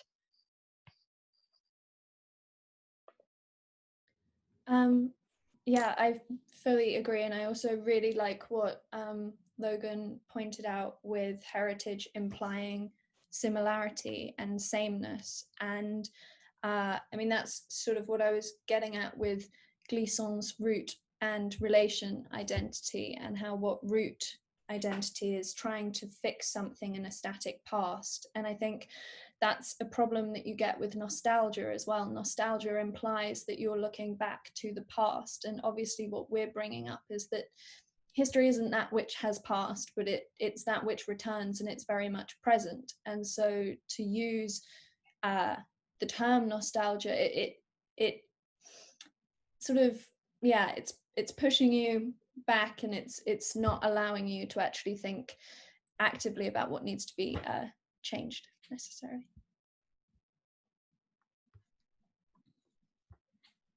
All excellent points. So I'm going to take a look now at some questions from the audience, and one is a specific question for Isabelle. So this question asker agrees that the lack of dance in museums demonstrates that museums have uncomfortable history and the uncomfortable notion of the abilities of the body. Their question for Isabelle is, how do you see museums being able to incorporate dance in their exhibitions without only portraying it as entertainment, and to do it in an appropriate cultural context? Okay, well, that's a really good question. And I mean, I don't have a solution, but I have ideas. And I think ultimately, dance must be intellectually embedded in the exhibition of it. It needs to be necessary. It can't just be an add-on, you know? And to do that, there has to be a structural shift. I suggested a semantic shift from how we view the idea of possession, but as I mentioned with Kathlyn Wood, talking about how maybe dance needs to be programmed cyclically, that's a logistical shift. So a lot of it is structural.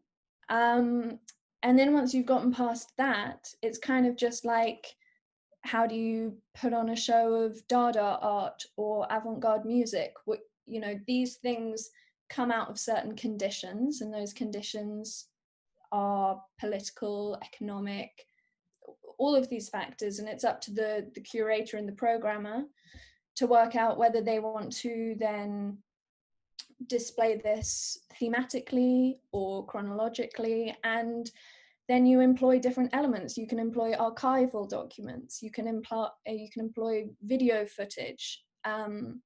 So it doesn't have to just be the event itself. There can be a whole lot of stuff that surrounds it. And yeah, so that's my suggestion. Great, thank you so much. We do have another specific question, and this one's going to be for Logan. And you kind of touched a little bit about this already. But the question is kind of about the overgeneralization of East Asian people and culture, which is a huge problem in US academia. They give an example of how in vast majority of higher education institutions, they don't have an East Asian department. It's only international studies and history departments.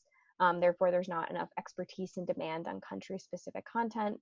And oftentimes, faculty members will have to teach Chinese, Japanese, and Korean topics all together. And so there's a kind of a question of, they feel this overgeneralization. Many students and departments expect you to link and sometimes force the overgeneralization of all these cultures together. And this question asker was wondering, do you think that is one of the reasons, this kind of overgeneralization of East Asian culture and history? So, do I think that this, as in, I'm going to answer it interpreting the question in this way. Do I think that Orientalism is one of the reasons that this overgeneralization gets pushed? I don't think that. I mean, it's been pretty much proven. I mean, area studies today, even, I mean, that's one of the reasons for Said's whole book, is he's really trying to challenge this whole idea of a discipline, right? You can have a discipline that's about certain peoples in certain parts of the world, and just all the knowledge about that place belongs within that discipline.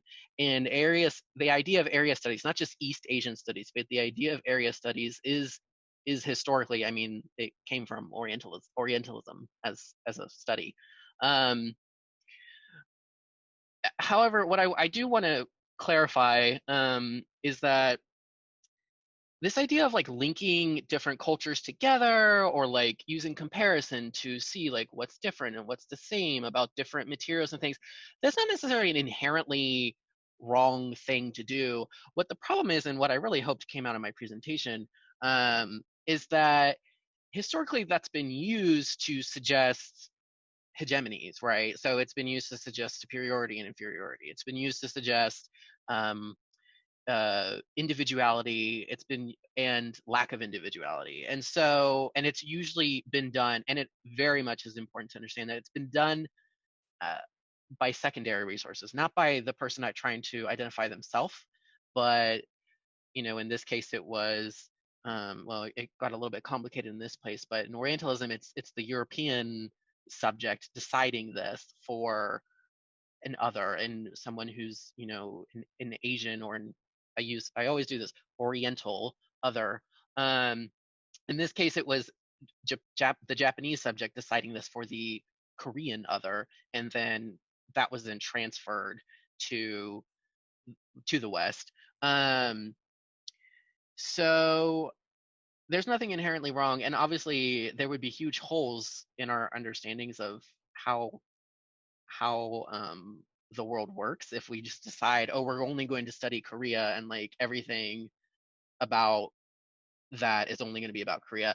And the other reason that the other thing I would want to bring up is that the huge issue, which I didn't touch on my presentation, but the huge issue, especially for Korean studies, is nationalism. And I think that came up in Alexandra's discussion earlier, is that when we do start to do this thing where we don't want to connect across cultural categories, then we start to get into these, we start to get into nationalism, which is another like inherently problematic reductionist way of understanding heritage and history. And so I hope that answers the question a little bit. But yes, I mean, it's not a matter of, is Orientalism, or the idea of Orientalism, the reason why there are these overgeneralizations. Like, Orientalism is the reason. So, but even then, maybe that's too reductionist. I don't know. Let me know what you think. Thank you. Thank you. So then another question is, the theme of this panel was obviously about absence and presence. And so would anyone like to speak a little bit about the power of absence or the power of presence in their work?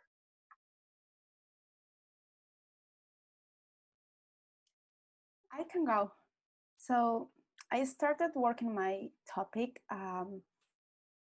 because, of course, I think it's a very powerful and interesting topic, and at the same time, it's a very difficult for me. It has been very difficult to be going through all this. And basically, I have stopped working on this because it was so emotionally, it took me, a lot of time to get apart from the topic itself and try to face it from a more objective, like investigation phase. And I never achieved that. I was also very emotional, basically, with every time, I talk about this topic, and every time I share my investigation and my presentations, I felt like disheartened. And it's very difficult to go through this without, like trying to, like put a distance between what you're researching and what actually you are feeling. So I think the reason why the absence was kind of a key component for me and for my investigation is because I felt so sick and so ill when I see all these images of women dumped in wastelands. And we have all seen thousands of images of these. And some artists, as you may know, in the 70s, they used these images to, like shock the viewer, shock the public, and to make it visible, and to, like challenge the society and try to make them talk about these issues about feminicide, which are not just in Mexico, but all over the world. But however, I think that could work at some point. 50 years later, we are in 21st century. We have been, like every single day we see thousands of images of violence. And I think it's not that just doesn't work anymore, but also it reproduces the violence loop. So in this sense, I think to, to approach feminicides and violence against women and violence against queer bodies, I think absence could be, super powerful in terms of representing presence. And in the works that I have shared with you, specifically these Mexican artists, they are also, they are dealing not just with violence and with killings and murders, but also with disappearance, which is something that is very difficult to address and very, very painful for these families that are still looking for, their daughters, their wives. I think to make them present in a way that is not violent and is not, it's not through blood, it's not through bodies just, thrown away in the streets, but about what their souls and what their stories and what those women were. I think it's a great way to address these topics. And basically all these families are trying to, to continue with the struggle without forgetting about who those women were, but without, refusing to show also the violence and, all the rawness about feminicides.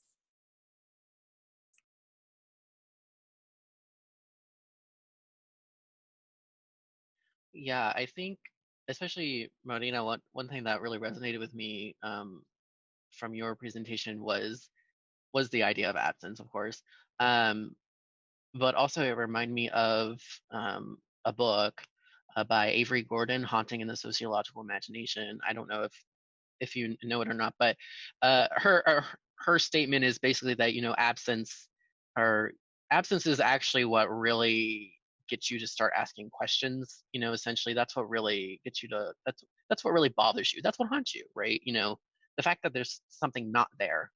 And for me in my work, I mean, that's exactly what it was. I was missing there was a whole part of a whole chunk, a whole time period just absent, and no mention of it, absent in the museum, so in the archive and in the exhibition, right, in the display.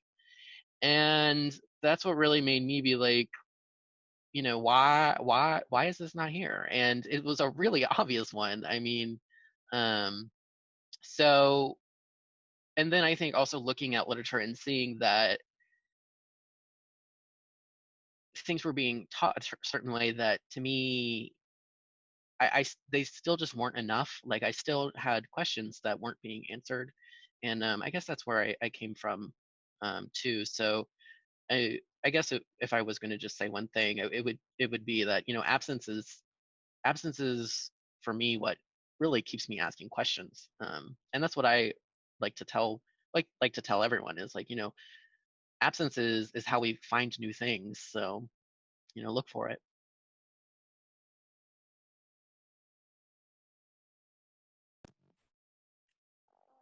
Yeah, and I also really think that absence was a big part of me starting to conduct the research that I did, and basically ending up at this point. Obviously, the point of the research is that we have all of these historical documents. We're historical archaeologists, but we are relying solely on the documents to tell us who is there, and how do you interpret the lives archaeologically of people when the only document you have of their existence is a document of sale, or maybe not even that. And one of the big topics that is often erased at Michilimackinac less, but also at historic sites around North America, is Indigenous enslaved people. And there are a lot of other people who have done great work on finding enslaved people, Indigenous and Black, in archaeology, Whitney Battle Baptiste. But yeah, when I started this research, I wasn't even actually intending to go in this direction or do anything involving the indigenous residents of the houses that I was researching. But as I was reading through the literature, a lot of the previous research on these houses had said, oh, well, this the foodways don't match up. They are the foodways of an indigenous person, but nothing more on that. And so that's really what led me to exploring this topic. I think it kind of seems that all of us have had the same experience of there was an absence and that's what we were drawn to. And I think really for any researcher, that's what you want. And there's also an absence in the writing on it, and you are trying to fill that and present it to a new audience. And so absence is the thing that kind of gets you looking, and that's also what I saw with Opokwasili and finding stories that weren't told and saying she didn't want these people to disappear. And so then particularly with performance, presence is such an important thing, and it's being in the presence of other bodies. That's why the audience is so important, and it's that exchange that occurs when you are in the presence of something, and that it's that can be mobilized as a tool for empathy and understanding. So obviously both absence and presence are extremely powerful means of coming to learn and know.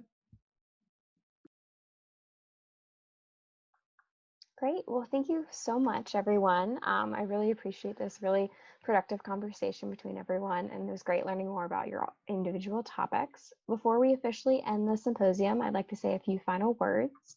The title of our symposium is History Should Make You Uncomfortable, again, inflection wherever you so desire, as we discussed. And our presentations today definitely showed how varied discomfort can be, but also the power of that discomfort. What is uncomfortable differs for us all, and it is key to understand why something is uncomfortable.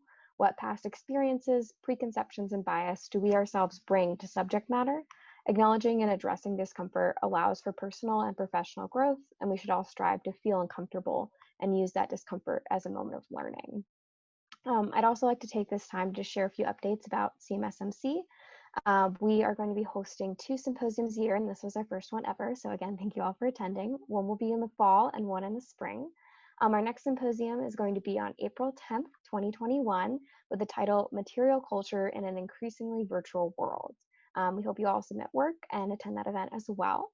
A little bit about us. CMSMC is a new organization. We were created after we ourselves experienced the difficulties facing those with master's degrees and fields relating to material culture, especially during COVID-19. Funding, jobs, and other opportunities were and are scarce. So CMSMC is dedicated to helping emerging master's scholars by providing a platform to share their work and contribute to the expanding field of material culture. We're not associated with the university, and we are run by fellow master's scholars. We have an online publication, which is similar to an undergraduate review, but it's for those with their master's degrees, and we are aiming to fill a gap for those scholars. And emerging scholars are often competing with doctoral students or established academics for publication in other journals, so we're trying to fill that gap in that way. We believe in creating opportunities for those to learn, connect with others, and share their work. And in the past 3 months that our site has been live, we've published 10 articles with more in the works, had over 3,000 unique visitors, and today we hosted the symposium with over 70 attendees. If you're wondering about ways to get involved or support CMSMC, there are several opportunities. We actually just launched a Patreon, so if you're interested in supporting us, we would greatly appreciate it to help support the mission. We also have a bonfire store where we're currently selling CMSMC apparel and History Should Make You Uncomfortable apparel. Furthermore, we are looking for 3 new editors to join our editorial team, specifically in the fields of Africana study, Asian studies, and contemporary art. We'll make our application form available on our website later today, and if your specialty is one of those fields, we encourage you to apply. And finally, we have a happy hour starting at 4 p.m. Eastern Standard Time, where you can speak with some of the panelists and the attendees. This is intended to be a casual networking event where everyone can chat about why history should make you uncomfortable, our panelist presentations, or simply get to know one another. So we hope to see you there, and thank you all so much for attending our first symposium. We truly appreciate it, and have a great rest of your day. Thank you. Thank you.